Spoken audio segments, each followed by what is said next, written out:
Everyone, I'm Ansam. Can you guys hear me in the back? Yeah. Okay, good. So as mentioned, I'm Kiliza Besigye. I'm a second-year PhD student in anthropology here. And I'm really excited to be moderating this conversation. About me, I grew up very much steeped in Ugandan opposition politics, and I've been following Bobi Wine for a long time. I don't think you know this, but when I was an undergraduate, my first real research paper was about people power at the time. This was like in the pre-nuke days, and I remember writing about the MPIGS protest. Do you remember that? Oh yeah. I mean, for those of you who don't know. I was an MP then. Yeah, well, you were already an MP at that time, yeah. There was a time where Bobi Wine and some supporters let pigs loose in Parliament. I think there's many wonderful stories about Ugandan Parliament, but that's one of my favorite.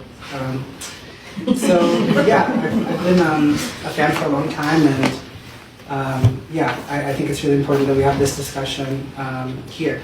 So I have a few questions prepared, and then there's some questions that were submitted by people attending the event that I'll ask one or two of, and then hopefully we'll have time for lots of questions from the audience. So to begin the conversation, I wanted to ask you basically what kind of paths are available for young people to be involved in Uganda's politics today, especially young poor people and people from marginal areas in Uganda, right? And I think looking at the options, at least as far as I see them, I think one option that many young people have is to basically become like a party caterer, right? I recently took a trip to the north, to Kidepo, and along the way, it was before the elections, you see a lot of these cater trainings, right, where young men and some young women are like being drilled, right? It's like part of becoming part of NRM caters, right? And that's one way that many people become involved in the political system. Another way, that I think many people after the Walk to Work movement assumed would be kind of like the mode of doing politics is like these kind of big public demonstrations, mostly by young people, kind of like the Gen Z protests that happened in Kenya recently. The protests in 2020 after the election. But I think a lot of people are worried about what that could entail because of the way that these protests have been so violently repressed, right? The Kampala massacre and all of these things. And then, another one maybe is like, entering parliamentary politics or local politics.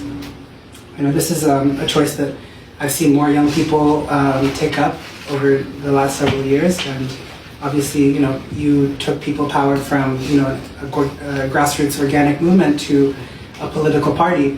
And so I'm curious to know what the kind of affordances or limitations are of that strategy as well for young people, especially given how co-opted the political parties in Uganda can become, as we know.